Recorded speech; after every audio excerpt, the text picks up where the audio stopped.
Hello and welcome back again to my YouTube channel, The Mommy Jaja Vlogs. For today's video, magbabahagi ako ng pampaswerte sa ating tahanan. Mainam na gumawa tayo ng mga pampaswerteng ito kahit marami kayong nagawa na pampaswerte. Mainam yan para maakit ninyo ang swerte, kasaganaan, prosperity, mga biyaya sa inyong tahanan. At kapag may dumating man na problema, hindi na siya gaanong mabigat. Magkakaroon kayo ng solusyon sa inyong mga problema. Ang paraan ng paggawa ng pampaswerteng ito ay ginagamitan ng buong bawang at isang buong dahon ng laurel. Mangangailangan din tayo ng pulang ribbon.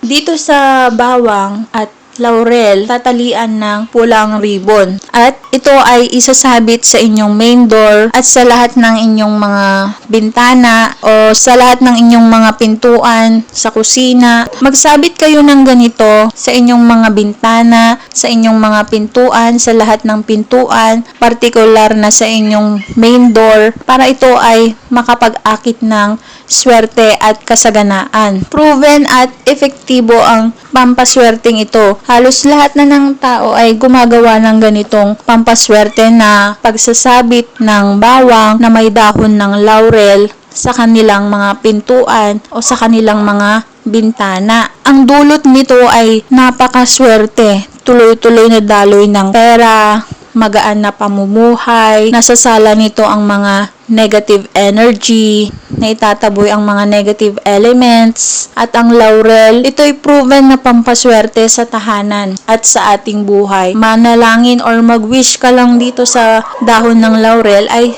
tinutupad nito. Napaka-generous nito na nagtutupad ng mga kahilingan. Ang pagpapalit nito ay palitan kapag yung bawang ay tuyot na sa loob o naging magaan. Ibig sabihin nito na absorb na nito ang mga negative energy sa inyong tahanan. Na absorb nito ang mga kamalasan sa inyong tahanan. Kaya gumawa ulit kayo ng panibago. Mainam na ang gamitin ninyong bawang ay yung fresh, yung malusog at buong dahon ng laurel ang gagamitin dito. Gawin ito tuwing Martes at Biyernes sa oras ng 6:30 AM hanggang alas 8 ng umaga.